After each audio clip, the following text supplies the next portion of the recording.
Hallelujah! Jisaxwan il-qawkom għal sezzjoni oħra l-lejla ġewwa River of Love.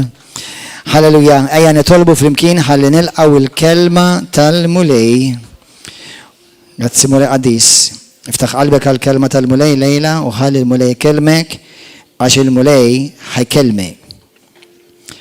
Kulħadd jitlob miegħi issa stess. Missier Qaddis, nirringrazzjak tal-kelma tiegħek. Ningrazzjak mulej tal-privileġġ li jindet tatini biex nisma il-kelma qaddisa tiegħek. Kellimni, ġeddid li femti u trasformani. Nati glorja u tifħir mulej. Spiritu Santu, hu over. Spiritu Santu, infidli qalbi bil-kelma qaddisa tiegħek. U grazzi li inti tkompli tbiddilni u titrasformani dejjem biex insir nixbaħ iktar lil Sidi Ġesu Kristu. Amen. Morru fl-ewwel Korintin 3. Dan huwa il-5 messaġġ li ħanitkellem fuq il-ġisem u l-ispirtu. Jew kella l-ispirtu u l-ġisem, jew bil-kontra l-ġisem u l-ispirtu. Għal dawk li intom ma kontux hawnhekk, infakkarkom number 1 jekk intom ma smajtux il-messaġġi ta' qabel, morru simgħuhom kollha qegħdin fuq il-YouTube u kollha qegħdin editjati. Apparti minn hekk kont għamilt 20 lezzjoni fuq biex niddistingwi bejn l-ispirtu, ir-ruħ u l-ġisem u nħeġġiġkom biex tmorru tisimgħuhom kollha. Illum jekk nirfislek il-kallu, anzi sorry, meta nirfislek il-kallu, tgħid xejn. Ma tmur id-dar u qgħod waħwaħ.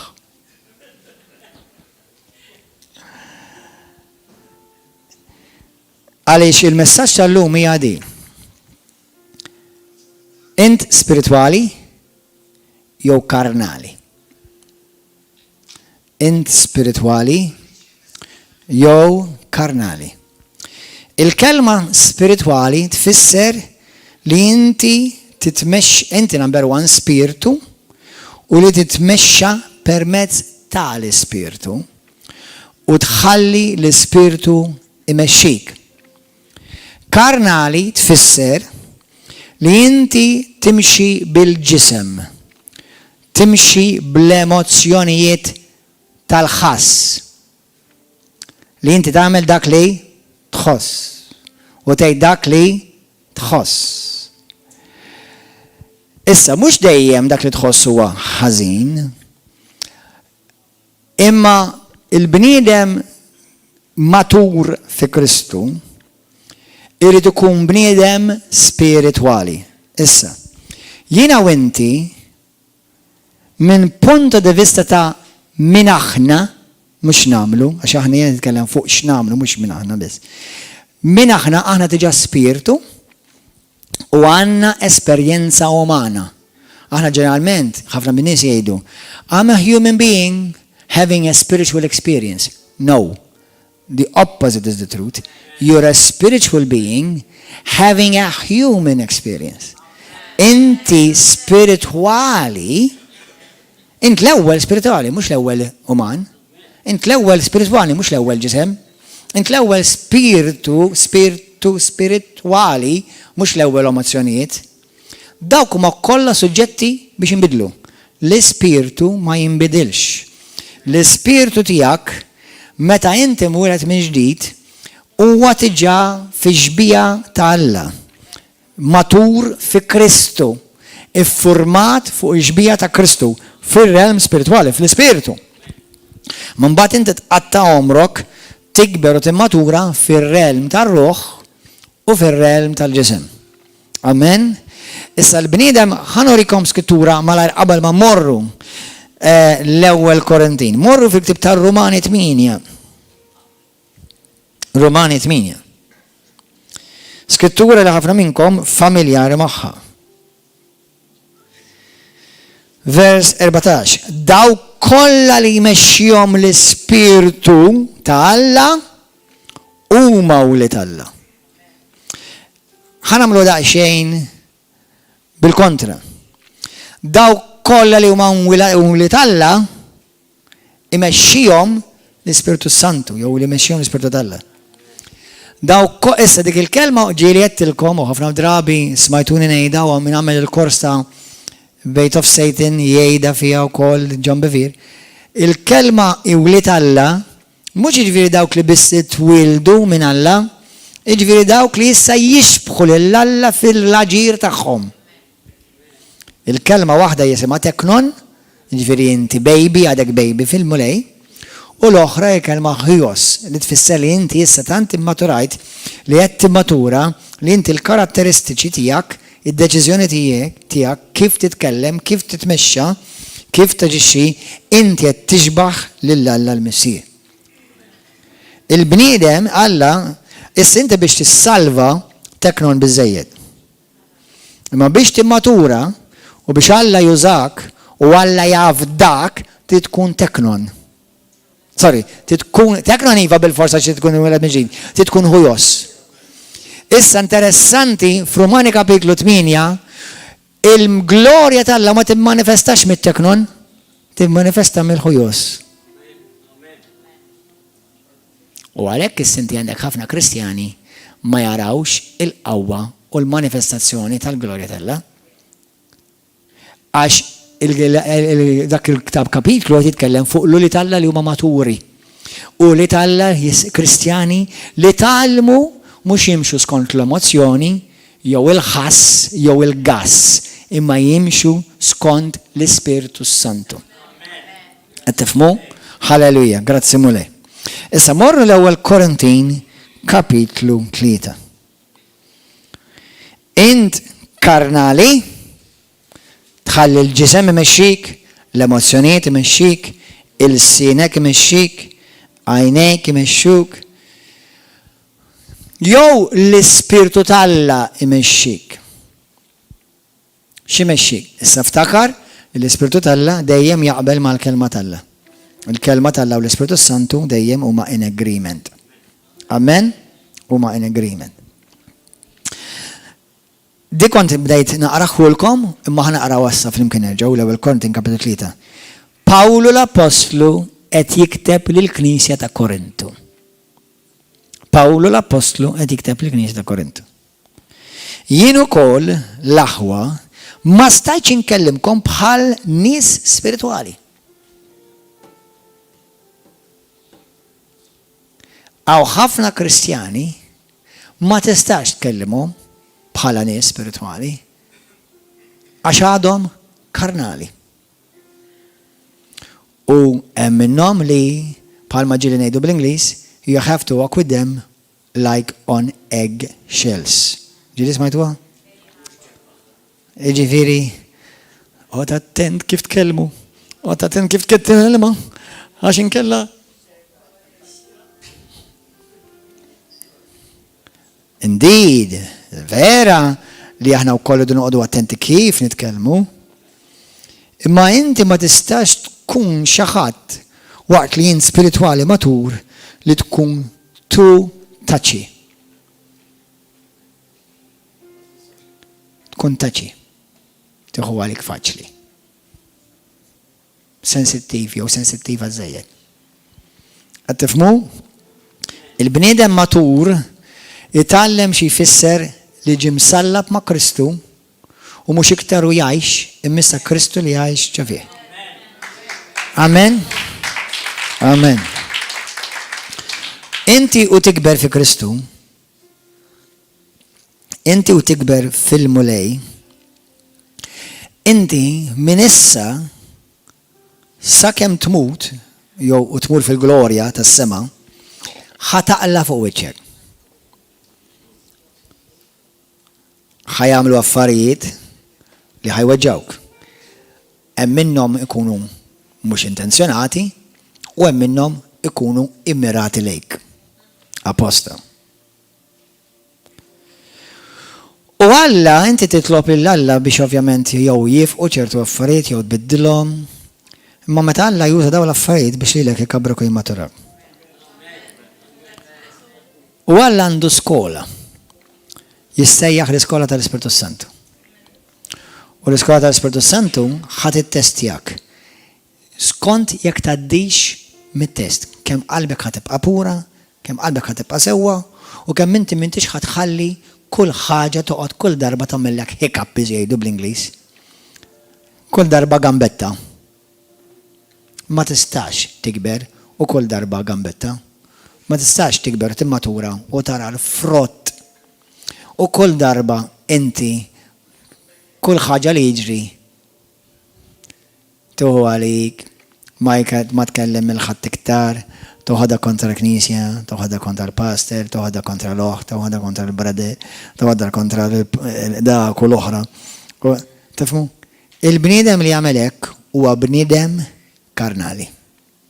Mhuwiex spiritwali. Mhuwiex matur jiġifieri. Mhuwiex matur. Fil-veru sensa kelma ara xejn Pawlu. Jien ukoll aħwa ma stajtx inkellimkom bħala nies spiritwali, iżda bħala nies tad-demm u l-laħam. Letteralment kelli nittrattawkom bħal babies. Il-verżjoni ta' Gordon Jumanji. Kristjani, intom tgħidu li għandkom ħafna doni u imbirkin u għandkom weird glorious u meta ġejtu nżurkom ħlif ma smajtx, għax pastor għax dik, u għax dak, u għara x'għamluli, u għara x'qaluli, u għara x'mamlulix. Hawnhekk xa, qed jgħid Pawlu. Intom għadkom babies, ha? Ta' kif għadkom babies? Wara 4 snin net magħkom. Għax hekk qed jgħidilhom hawn, f'dal kapitlu. Intom tirrealizzaw li huma iċ-challenges tal-fidi tiegħek li ħajjinuk timmatura ta'. Ħanejlekom aħwa, ħanejlekom xi ħaġa. Li kieku inti toqgħod id-dar, tara God TV, tara ħabbejtek, tara Daystar, toqgħod tara l-preachers.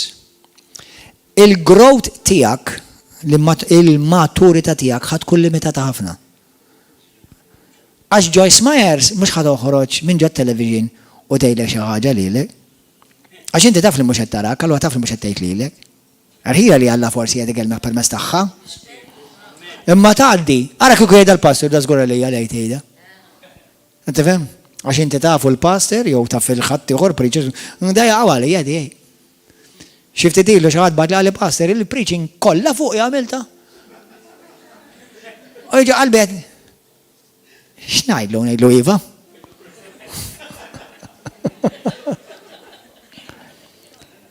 U bħal ma nħobb ngħidilkom biex inserħilkom raskom, kollha kemm minnkom qed ngħid lilkom kollha li intom.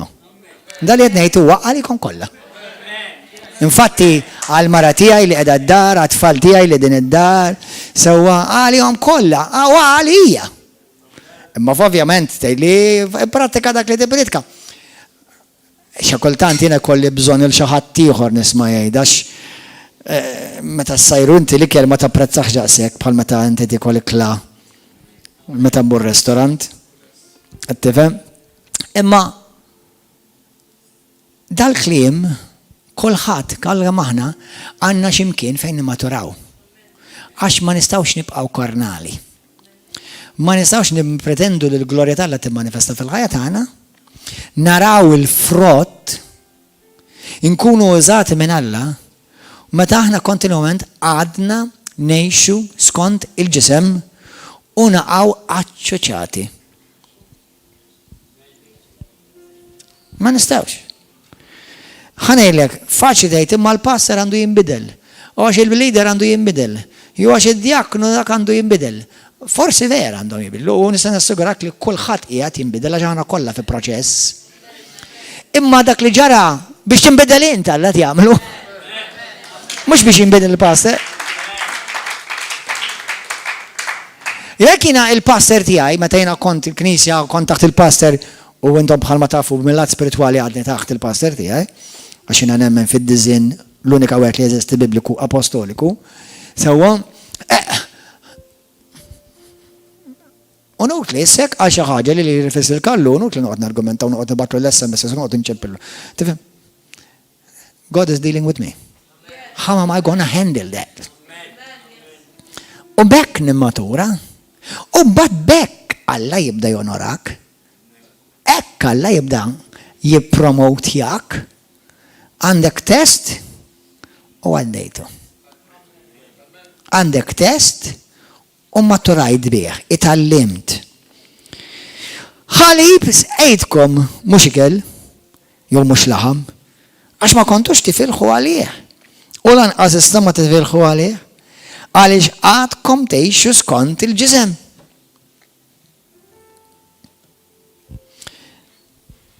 Xi kultant ħanilkom dawn hekk Pawlu lil-Korintin mill-lat storiku qed jgħidilhom dal-kliem wara li ilhom xi 4 snin fi Kristu. Li kieku inti tkun dik il-persuna li inti tiġi kull nhar ta' 4 u nhar ta' Sibt jew il-Ħadd u tagħmel il-courses f'4 snin hawnhekk issir teologu. Sewwa tant għandek x'tiekol, tant għandek laħam fejn tiekol. U Pawlu qed jgħidilhom jiena tmajtkom u tajtkom x'tieklu kif għadkom babies. Ma nistax nitrattakom ta' xi ħadd maturta, għax dak li qed nara fostkom għadkom trabi, għadkom babies. Għaliex tagħtkom tgħixu skont il-ġisem, la darba fostkom hemm lejra u l-ġlied. Kif teħħendilja meta ma jkollokx agreement bil ma' xi ħadd? Taf li inti eżaħ isimgħuni sewwa. M'hemm l-ebda persuna fil-ħajja tiegħek li inti ħataqbel magħha 100% fuq kollox.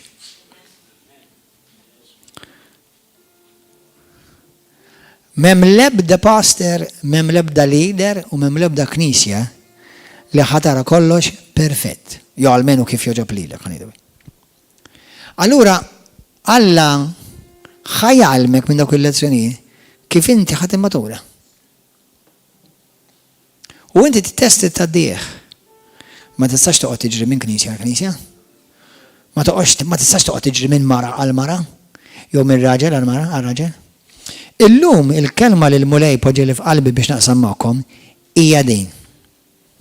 Ħafna Kristjani ħanitkellem b'mod ġenerali. B'mod ġenerali. Jafu xi tfisser li timxi bil-imħabba, għax inkella impossibbli tkun Kristjani mingħajr l-imħabba. Jafu xi tfisser mod bażiku xi tfisser li titteħġob il-Alla bil-fejdi. Ħafna talmu wkoll li tkun ġeneruż u tagħti. Però hawnhekk fejn ħafna jimmissjaw il-Alla. Hija l-kelma commitment. Il-kelma konsistenti. Il-kelma faithful. Kemm Kristjani rajna River of Love biss? Aħna l-lum il-ġurnata bħala River of Love rajna jiġu dan il-Knisja u jgħaddu minn dan il-Ministeru letteralment eluf, naħseb bejwet uħor forsi madwar 7,000-8,000 ruħ. Laqqas ħanot lilhom għalkemm bemm ħafna bostom minnhom li lura l-maġġoranza lura lejn id-dinja. Hemm xi gruppi żgħar l-ewwel hemm forsi mifruxa knejjes oħra. Imma ħanaqbad laqas il-7,000 jew 8,000, ħanaqbas l-2000 jew 2500 li jemidna. Li suppost daw daħlu għal-commitment. Iż-żwieġ huwa il-mamudija qisha titżewweġ. Fejn huma llum? Il-maġġoranza minnhom ta' fejn huma lura fid-dinja. Lura mal-qżies. Qabli xut minnhom għadhom jgħidu irrid nerġa' niġi ta' pastor. Mhux għax tiġi biss fil-binja ta' il-binja hija l-post fejn jilqa' l-poplu d'Alla. Imma l-kunċett ta' commitment, ta' konsistenza. Għażi saħwa, kull relazzjoni, sew relazzjoni maħuta fi Kristu, sew relazzjoni mal-mara, sew relazzjoni ma ta' fuq ix-xogħol. Tinnotaw li kollox fil-bidu huwa eċitanti. Jekk taqbad ġob sħiħ, ġdid, tgħid illallu dal-ġob kemm hu tal-ġen, jgħaddi wara sena, qed infittex ġob ieħor pastor. Issa, mhux qed ngħidlek li jekk inti tista' ssib ġob ieħor paga aħjar tmurx. Imma ħafna jidħlu fi żwiġijiet dak il-kunċett. Jersqu lej dak il-kunċett. Bla sens ta' commitment. Bla sens ta' konsistenza. Kemm rajt nies, nara jien rajt nies li jibdew ministeru. Mbagħad abbandonaw il-ministeru. Waqfu ikunu committed, lejali, konsistenti u fidili f'dak il-ministeru. Taf kemm jitkellem fuq il-fedeltà li aħna rridu nibqgħu fidili meta jħarsulek bl-ikraħ, meta jgħajruk, meta ma jaqblux miegħek, meta jabbandunawk, meta jinjorawk u inti tibqa' fidil fejn il-mulej poġġik number one. Dan ħanejt issa jodbis għal knejjes healthy. Mhux għal knejjes li ma jemnux bil-qawda Spiritu Santu, ma jemnux bil-mirakli, ma jemnux bil-qejta li dejjem tkunux bisna ħansejduhom tad-demonju, mhux għal dawk. U laqqas għal daw il-knejjes li huma jadoraw il-kulħadd inkluż il-Ġesu, daqqas għal dawk. Sewwa qed nitkellem għal knejjes li huma stabiliti b'mod healthy. Jiena nemmen, għax saqsewni xi tnejn u tlieta l-aħħar, ma fejna passer li fejna Allahawlek inti għandek tibqa' hemm, fejna fil-Bibja. Tittifhem l-ewwel nett il-kunċett ta' xrid Alla mid-dinja. Alla rid familja. Ħafna knejjes saru orfanotrofi. Jilqgħu nies li saru orfni. I guess l-orfanotrofi jridu jeżistu wkoll. Imma mhux dak li Alla kellu f'moħħu fid-diżinn oriġinali. Meta inti tara xogħol apostoliku, u da mhux qed ngħidu biss River of Love, qed ngħidu għad-dinja kollha. Inti hemmhekk issib il-Kristu, irsaqt, sib familja, għandak missier spiritwali. L-Iskrittura tgħidlek li Alla poġġa d-doni u l-kull membru fil-ġisem ta' Kristu skont kif waġġob lilu. Sewwa? Hemm ħafna konċetti, hemm ħafna dik tittaqra l-Bibja, tittażel li tittaqra ma. Għax ħafna bid-drabi, ħafna l-ewwel jarawha, u mbagħad jiġu maqrusa, żerja ta' rebellioni tikber, u ma baqgħux jarawha. Tifhmu? Ma ġbithom xi ħaġa fuq il-pastor, ma ġbithom xi ħaġa fuq il-Knisja. L-ebda Knisja mija perfect. Anzi ħa nitkellem għal knejjes healthy. Tħaltux healthy ma perfect. I'm healthy. I'm not perfect. Many of you are healthy, but none of you are perfect. Fl-ebda sens. Issa jekk irid nkun teoloġiku, nista' ngħidilkom we're all perfect in Christ. Ovvjament. Imma kif meta ħanikbru? Meta ħanikbru? Dawn huma affarijiet li Kristjani jagħmlu għax jaġixxu karnalment. Mhux maturata. Karnali. Jaħarbu sfida milli jiffaċċjaw sfida. Illum tkellimt ma' oħ li qiegħda hawnhekk. U bħalma kulħadd minna ngħaddu minn challenges fil-ħajja u xi kultant jista' jkun dik iċ-challenge ukoll ma' oħt jew brother fil-Knisja. U inti dejt ma rridx imur għax ma rridx narahom quddiem għajnejja. U ma rridx noqgħod narahom jgħidu praise the Lord u mbagħad ara x'għamilli. Se neftin. Għax naf li ħafna minnkom għaddejtu minna di. U jekk ma għaddejtux ħadd għaddu minna. Mela inta l-brother tiġi?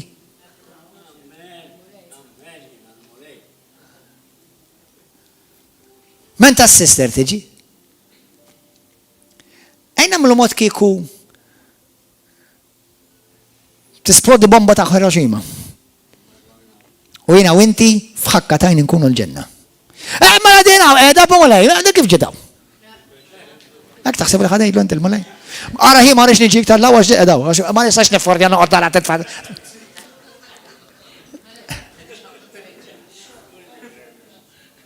Aħna jew maħniex.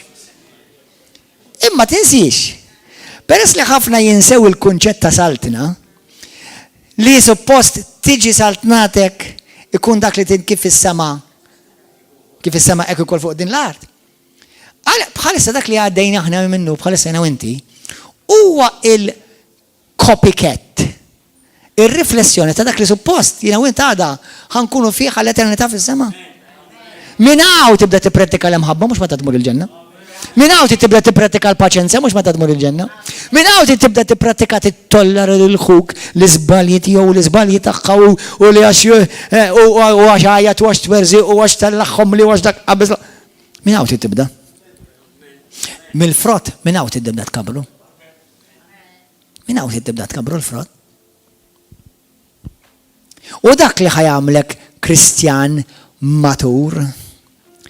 Mhux jiena l-kull darba noqgħod naqla il-xejdu la xikla. U nerġa' npottija f'pott ieħor. U qed nistennija tagħmel ħafna frott. U dik kif tibda tieħu naqarru hekk, nerġa' naqlaqha u nerġa' poġġija għax għadha m'għandix frott, żgur m'għandix frott, inti ridtilha l-eruq. Qed tifhem?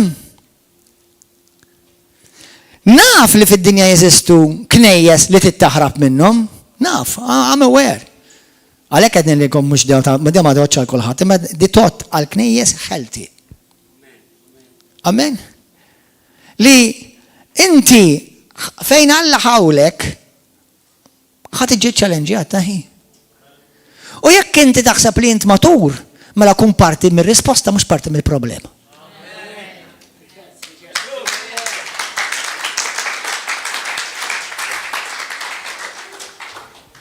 Amen. Napprezzaw waħed brother darba xqiegħed, ma nafx qiegħed hawn. Għalli passer, għalli meta l-mulej ovvjament illum wieħed mir-responsabbli huwa iben ta' din id-dar, huwa ibni fil-mulej. Għalli meta l-mulej ġabni hawn. Għalli jiena emmint li meta l-mulej ġabni River of Love. Ġabni tiġa jaf il-futur x'ħajġri fir-River of Love, x'ħajġri jiena minn xi ħanaddi ġewwa River of Love. U kien jaf li jkun ħanaddi minn dak kollu. Dak kien tiġa preparata biex jiena niġi testijat. U bak ħanikber u ħanimmatura. Issa mhux qed ngħidlek li aħna l-ħażin ngħidulu tajjeb da. Bl-ebda mod. Jekk hemm il-ħażin irridu niddiljaw miegħu. Irridu naħdmu fuqu u nirranġaw. Amen? Imma dak li ħanimmaturaw.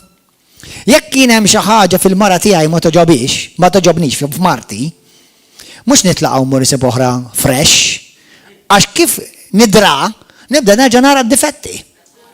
U mbagħad nerġa' mmur isib oħra. U nerġa' nibda nsib id-difetti fija. Ma ngħidux ukoll id-difetti li ħadara fik.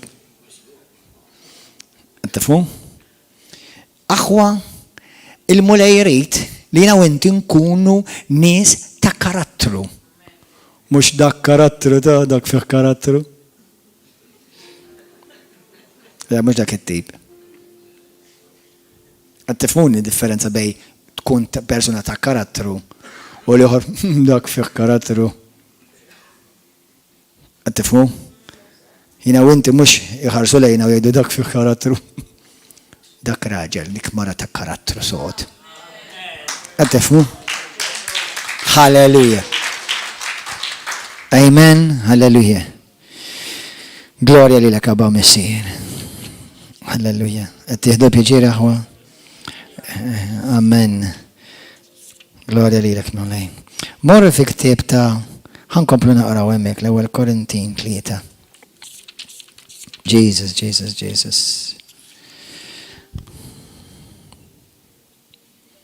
Mela, meta jiġu challenges, naf li kollok għabti taħrabhom. Le taħrabhomx. Dawk ġew biex ilek jimmaturawk. Biex inti tkabbar il-frott. Ma għandkomx forsi tgħixu skont il-ġisem, ma għandkomx ċimsu ta' bnedmin. Meta nfoskom min jgħid jien ta' Pawlu, ieħor jien ta' Apollo, m'intomx taħsbuha ta' bnedmin. U minnu Pawlu, u minnu Apollo, u ma' ministri li permess tagħhom intom hemm intom. Halleluja. Li kieku kellek issaqsilek innifsek. Inti taħseb li inti ngħidha bl-Ingliż għax bl-Ingliż dwar. Do you think you have a teachable heart? Do you have a teachable heart? Per eżempju, jiena nintaqa' ma' xi aħwa xi kultant, li ovvjament nintaqa' ma' aħwa ħin kollu, x'kultant. U jekk ma jkunux aħwa nagħmilhom aħwa.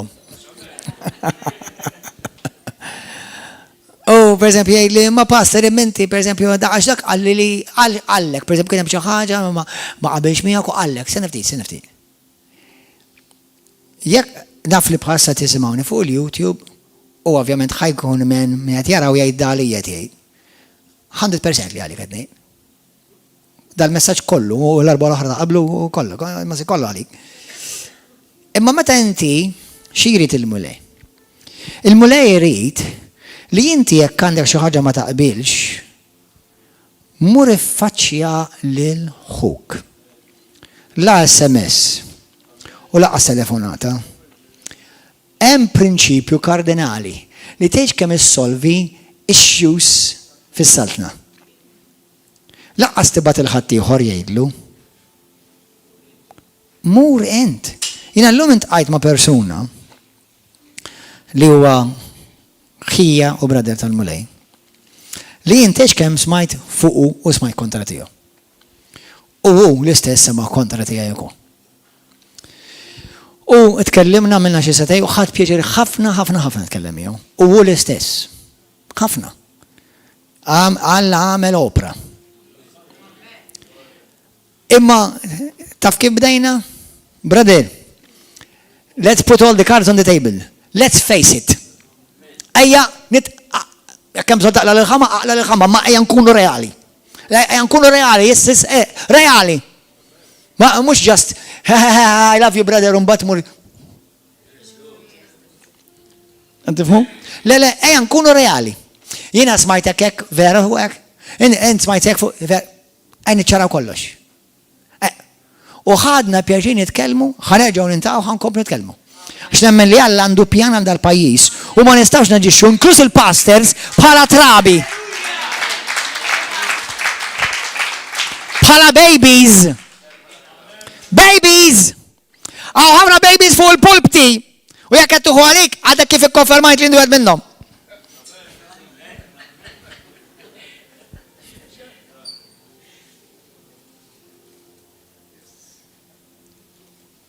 Aħjar tgħidlu għax inti kon straight forward. Ngħidlek guilty as charged.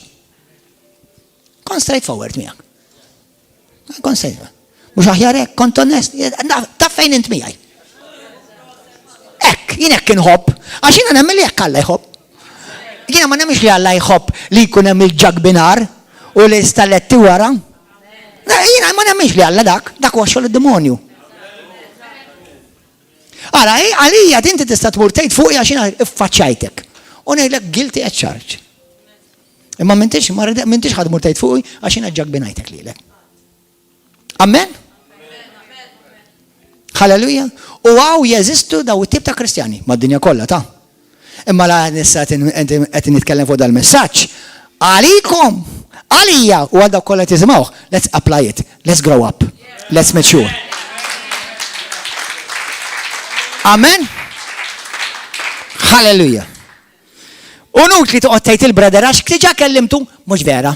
Ejja faċċjani. Ejja faċċjani. Toqgħodx tgħid it-sija u laqas il-ħija u laqas il-mara lili. U kemm il-darba tilkom, jekk titgħid xi ħaġa li tgħid il-mara. Lili titgħid. Jekk hija fuqi, issa jekk hija fuq tan-nisa mura jgħidha. Amen. Halleluja.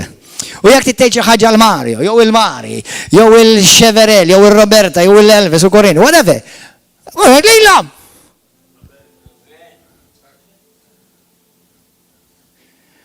Alla tani ħafna ministeri, postman mhux wieħed minnhom.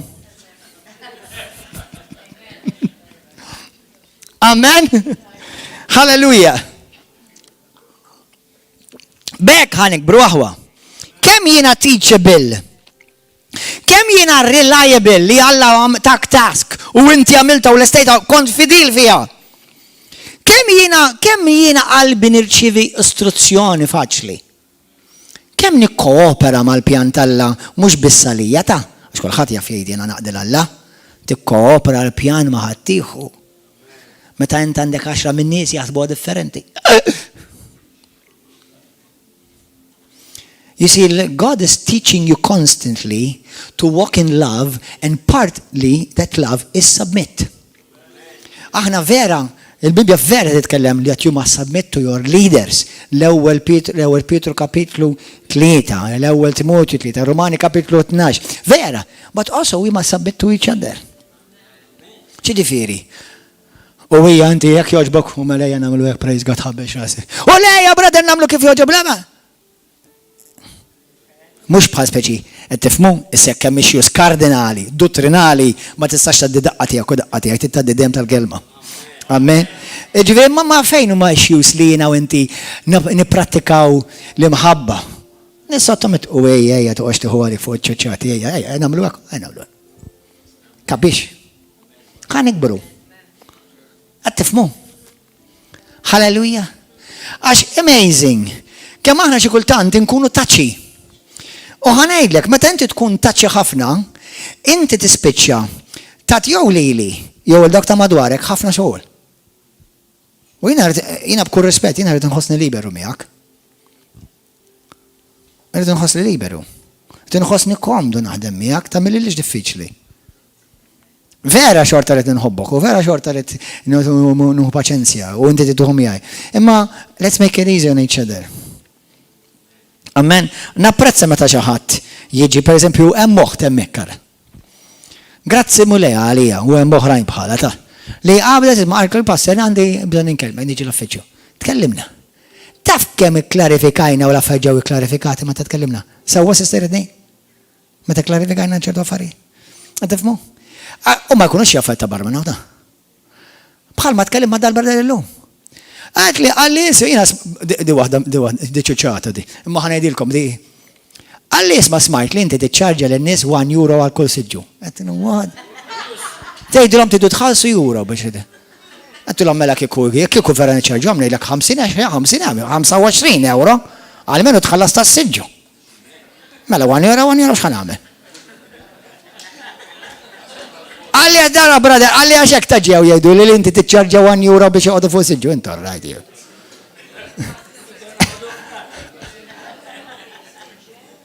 Imma kemm hawn min verament m'għandux x'jagħmel. Kif jibilgħu l-imtsatzen. Mistam joħorġu gazzett, weekly gazzetta għall-imtsatzen.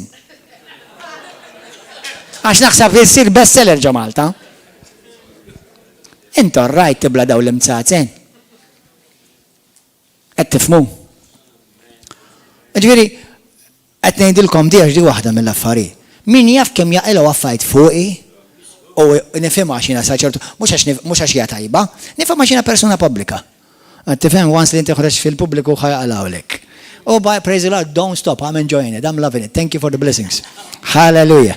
Thank you, Lord. Kull ħaġa li qed tgħid u tkun taggidba u tkun ħażina, kollha lili qed jiġu converted blessings għalija, imma lik ġudizzju. Amen. Ejja nikbru, ejja nimmaturaw, ejja nkunu nistalla lider fina Kristu. Mhux meta nfaħru lil Alla bista, hemm bżonn li nfaħru lil Alla, hemm bżonn li jdejna, u hemm bżonn nikpuna duraw lil Alla nużol kubtejna u naqsbu u ben kollox għandu ħinu. Imma mbagħad il-Kristjaneżmu tagħna mhux hemm jidher l-aħjar ta'.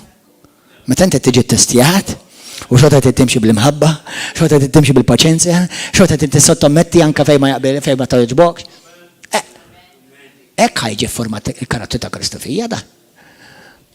Hemmhekk inkun qed nuri li jiena m'għadniex karnali, imma vera spiritwali. Amen? Halleluja. Jiena u inti, jekk kelli nsaqsikom mhux probbli l-maġġoranza tagħkom tgħidilkom kemm minnkom tixtiequ revival. Kemm minnkom tixtiequ revival? X'jiġifieri revival għal dak li ma tafux li ħafna nies jisalvaw jiġu lejn Kristu naraw il-qawwa tal-Alla bħal xita ta' mhux bħala naqra tal-ewwel hemm xita ta' mirakli u qawwa tal-Alla. Imma u jekk jiġu dawn nies kollha x'ħal għamel? Ħadd ibgħathom għand il-pastor? Int lest tagħmel ix-xogħol. U jekk tagħmel xogħol x'ħad tagħmel? Ħa naħdmu flimkien jew ħadd mur tiftaħ knisja għal rasek. Għax għandek 4 min-nies issa. Kapix aħwa. Jiġifieri jiena nemmen li Alla jrid jinvadi pajjiżna. Imma jrid jafdana, rridu nkunu prodotti kapaċi, nkunu fidabbli, trustworthy. Darba kien hemm Ministru tal-Alla famuż madwar id-dinja fejn Alla jużaħ bil-qawwa bil-mirakli u Alla qallu ibni, qallu jekk inti tkun fidil u vera turi li jiena nista' nafdak, inbiddel id-dinja bik. Why not you? Why not you? Why not you? Jista' jbiddel id-dinja bik, Alla? 100%. 100%. Persuna waħda bidlet id-dinja. Laqqas Ġesu Kristu, Hitler. Mhux wieħed kien. Issa inti tista' tkun dak il-wieħed li forsi Alla lilek jagħmlek fjamma nar u jbiddel dinja. Mhux Malta da. Dinja!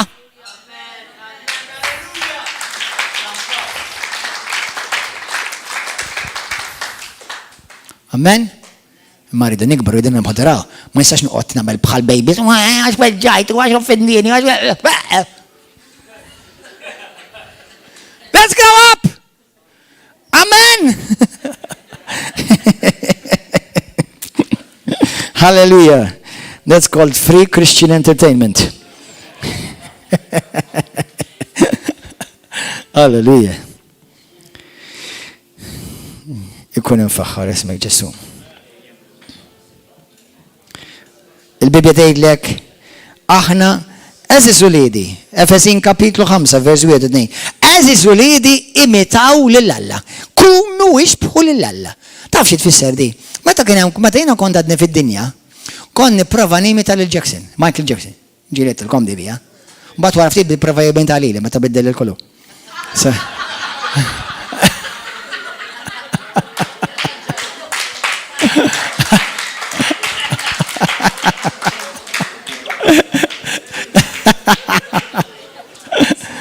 Insomma, u konna nagħmel mossi li żgur mhumiex tajba għall-Knisja, sewwa u għal minu Kristjan ta' Michael Jackson u kont vera kont żeffin, kont nimitaħ bħala żeffin. Imma mhux mill-latta l-okkaxina kont iktar gustus minnu ovvja. Tifhem? Imma mill-latta kif nisfen, kont nixbħu. U kien jgħidu lill-istra men eżatt bħalu, aħwa meta timita l-Alla ħan nisraħsu lek jgħidu, men, istra wow, tfakkarni falla. Amen. Amen. Darba kien hemm. Di storja vera, darba teqbad nil-bart ma' ġismi. Darba kien hemm mara għamja l-airport, kienet ħdej l-airport. U kienet qed tbieħ f'karrettun tuffiħ. U għaddew grupp ta' rġiel, ta' businessmen, u kienu ħajmorru jaqbdu l-ajruplan, u msammu minnu maġlin, u da laqtu l-karrettun bil-tuffiħ kollha. U waqqawla. U baqgħu sejjin għax kienu maġlin ħabba l-ajruplan. U wieħed minnhom dar lura. Mhux sewwaw. U qatt jiġbor it-tuffiħ waħda ma' dil-mara.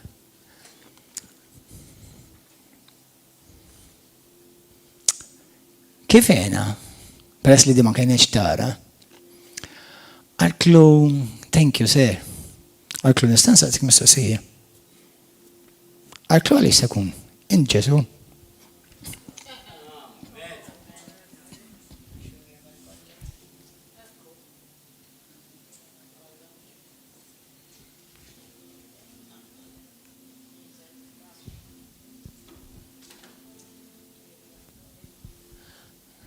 L-azzjoni tijak.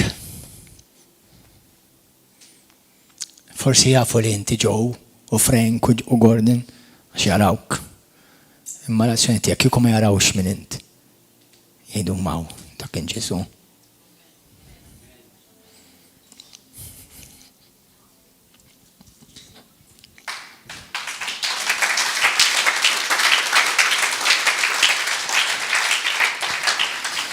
Hallelujah. U by the way, jekk ħanimitaw il-Ġesu f'kultura kattolika Maltija aħjar niddefini dik, mhux Ġesu bambin. Ġesu re. Però kien ir-re li tbaxxa u ħassel is-saqaj. Kien ir-re li sallab mas-salem. U jina inti aħna mal-min il-wird kbir li għanna fi Kristu. U hekk Alla jrid. Imma fl-istess ħin bħarre titbaxxa. Baxxi rasek. Imxi fl-imħabba.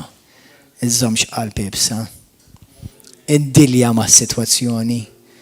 Mhux biex tieħu r-raġuni, jista' jkun ikollok ir-raġuni. Ma mhux qasadik.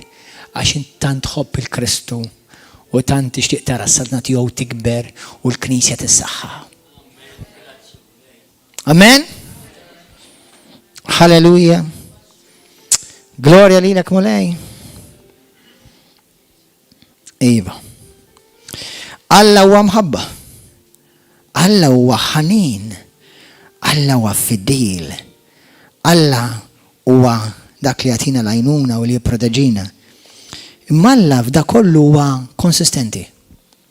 Jina u inti tista' tgħidli kelli ministeri, jew għamilt ministeri, jew ġejt nejn, imma l-istaġun u issa. Jew kont niġi l-Knisja u naqdi u nitlob u issa. Jew kont nagħti semi f'ministeru, nevanġelizza, nġib l-erwieħ l-mulej u nuħu paċenzja bihom. Immur għalihom u nwassalhom lura u naf li forsi xi kultant niddejja. Jiena meta kont l-Amerika, nirringrazzja persu kont nġib ħafna nies Kristu. U l-mulej tlabtu van, u Alla tani van, bis-serjetà ngħidilkom. Kont qabel il-Knisja kont immur niġbor van sħiħ. Mhux il-van tal-Knisja, da il-van li Alla tani biex immur niġbor in-nies għall-Knisja. Illum naf li tnejn minn dawk in-nies li mort ġibthom lejn il-mulej u ġibthom l-Knisja llum qegħdin full-time ministry pastors. Ġibthom jien lejn Alla u ġibthom jien bil-van. You don't know whose life you're touching. U laqas li kieku you're touching his heart. Amen. Għalhekk ejja nikbru, ejja nimaturaw. Għax daw l-affarijiet li d-dinja tħares. Ħani l aħwa, il-mirakli u s-sinjali u l-ġubijiet huma tajbin u tirriġetta xejn minnhom. Imma n-nies taf x'jaraw tad-dinja. Meta tagħmel opra tajba. Meta juri fik li maħabba jaraw fik li maħabba ta' Kristu. Jaraw fikom bejnietkom kif tinħabbu. Kif titkellmu fuq xulxin. Mhux tattakkaw xulxin bil-Facebook u ġibu skandlu lill-Knisja u n-nies li jkunu dgħajfa fil-mulej. Halleluja. Morru fil-ktib ta' Kolossin 1, vers 23. Halleluja. Anka ma' martek, anka ma' żewġek. Naf li l-ek titlob biex Alla jbiddellek il-żewġek. U Alla I'm sure li Alla jrid ibidlu lil żewġek f'ċertu affarijiet. Imma sadak it-tant irid ibiddellilek. Naf li martek għandha affarijiet li għandha bżonn tinbidel fihom. Imma inti qed titlob biex Alla jbiddel lil martek u Alla jgħidlek le inti tinbidel.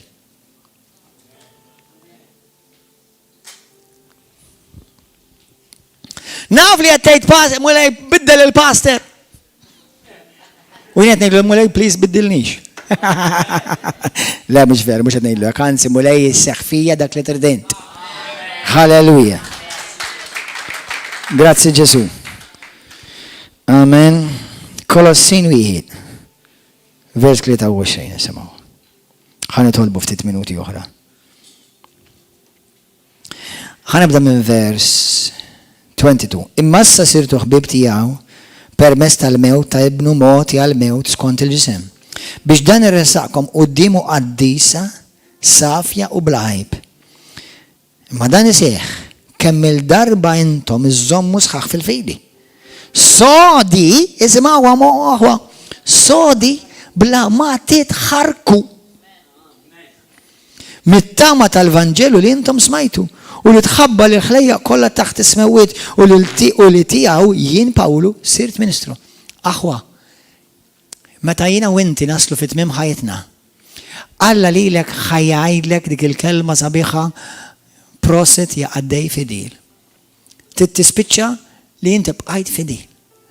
Jiena llum hawn nies hawnhekk bdejt il-mixja tal-mulej, mhux forsi hawnhekk fil-Knisja, ma naf li hawn minnkom pereżempju xhud minnkom dew il-mixja tal-mulej tagħkom ma bosta li kienu hawn fil-bidu llum sparxew u mhux qegħdin x'imkien ieħor qegħdin fid-dinja lura. Ma baqgħux konsistenti, ma baqgħux committed. Waqfu x'imkien. Qablu xhud minnhom anke ġabu nies lejn Alla naħseb wieħed bħalissa. Mill-belt, jalla tisma. Kien mimli żelu, jaqra l-Bibja jevanġelizza bl-ammen, kien ġab ruxma ta' nies lejn Kristu. Illum fejnu. Mhux kif tibdija, kif tispiċċija. U tispiċċa mimli. Mimli frott.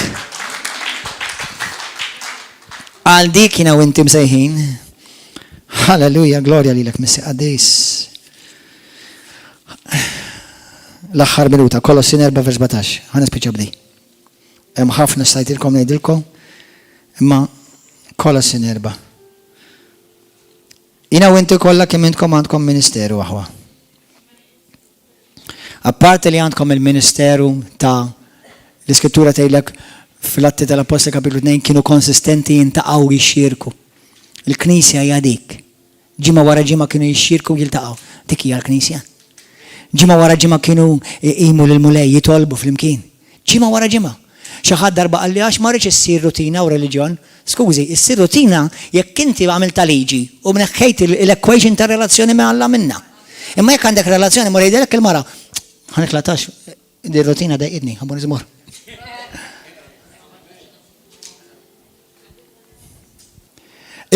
Issir rutina jekk inti ma tuħux ħsieb ir-relazzjoni tiegħek ma' Kristu. Għax jekk inti tuħux ħsieb ir-relazzjoni tiegħek ma' Kristu, kuljum tqum and you wake up in love with Jesus all over again. Mulej, ġurnata oħra. Xi trid? Użani mulej. Jekk ħammur l-isptar, użani. Jekk ħammur fuq ix-xogħol, użani. Every day is an exciting day with Jesus. Halleluja. Kolossin 4:17. Kollha kemm aħna. Jiena u inti rċivejna ministeru, il-ministeru ta' qima, il-ministeru ta' tendenza li nixxirku flimkien il-ministeru tal-lotjiet. Imma mbagħad kull wieħed minna għandna ministeru. Xut minnkom ta' tfal, xut minnkom ta' żgħażagħ, xut minnkom ta' tindif, xi ħadd għandkom ministeru, kull imkien. Ħajkolkom challenges, naf ħajkollok ħabtit tieqaf. Kemm għandkom privileġġi iktar minni? Kemm il-darba kelli ħabtit nieqaf jien? U xorta ġejt? Bla aptit? U ħadd minnkom manduna? Kemm hawn nies Kristjani li jibdew bżelu f'xi ministeru? Spiċċa l-aptit. Spiċċa l-commitment. Erġa' itħabbeb ma' Ġesu. Fall in love with Jesus. And the first thing you want to do is serve him.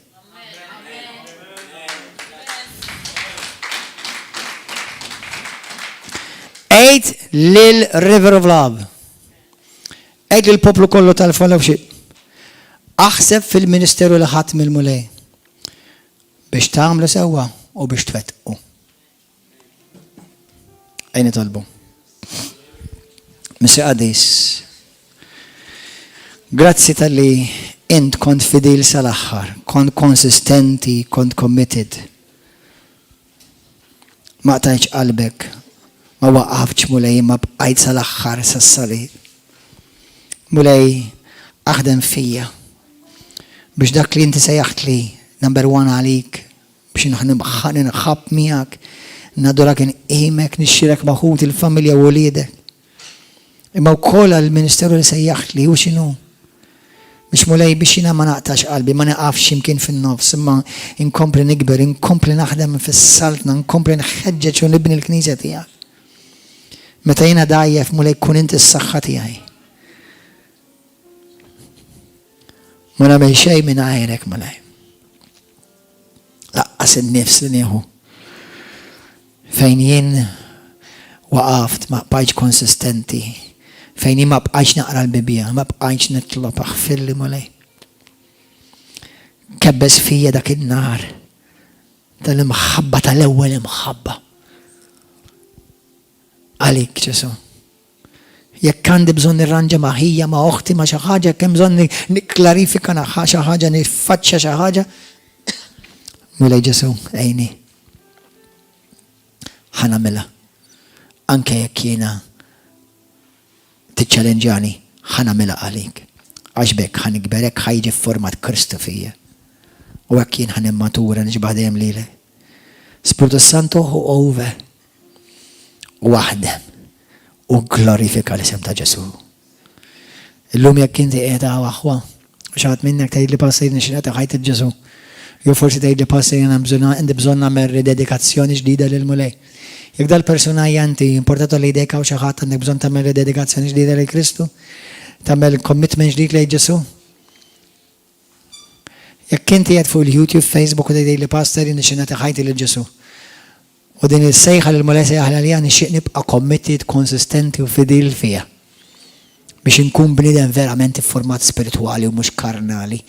Naġixxi skont kif imexxini l-Ispiritu Santu skont il-kelma bil-karatteristiċi ta' Ġesu Kristu fija, ma mhux skont li rrid jien xi naħseb jien il-karnalità tiegħi. Jekk inti llum tixtieq tagħti ħajtek il-Ġesu għall-ewwel darba, qegħdi talba minn qalbek warajja.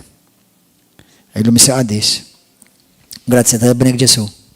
Li għax kien fidilu, għax kien committed u, għax kien konsistenti u ma waqafx qabel ma ġar is-salib għalija.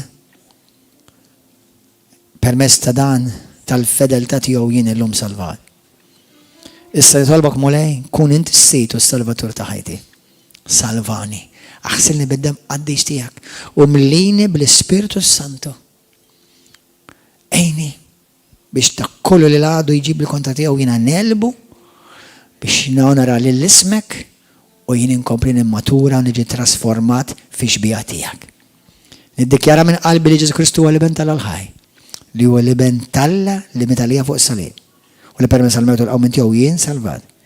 Illum ngħidlek mulej, bħalma qalet Marija, ħajsir minni skont kelmtek. Mhux li rrid jien, x'naħseb jien x'jidilli jien. Xi trid int mulej. Xi trid int. ħankun persuna denja għas-sejħa li sejjaħtli f'din is-saltna fuq din l-art. U għal dak is-żmien li ġej f'isem Ġesu Kristu. Amen. Jekk inti dik it-talba llum intum millum ta' Kristu. Illum bdejt mixja ġdida mal-mulej. Ibda qra l-Bibja tlob u bda xierek. Ejja ġew River of Love, kull nhar ta' 4 u nhar ta' 6 fis-7 ta' filgħaxija, u kull nhar ta' ħadd fil-għod fl-10 u l-pija il-paċi magħkom. Dan il-weekend li ġej, infakrek, għandna mistieden speċjali li idur madwar id-dinja, raġel li radikali tal-mulej, evangelist, ħajkun magħna Talat Mohammed, li anka kien twilet meta twilet sabu mormi ġo mizbla u ġi adottat minn familja u mbagħad sab il-Kristu fil-ħajja tiegħu u llum idur madwar id-dinja evangelizza. Ejjew kun magħna nhar il-ħsieb fis-7 u l-ħadd fil-għadu fl-10, il-pija God bless you, narawkom. Ciao.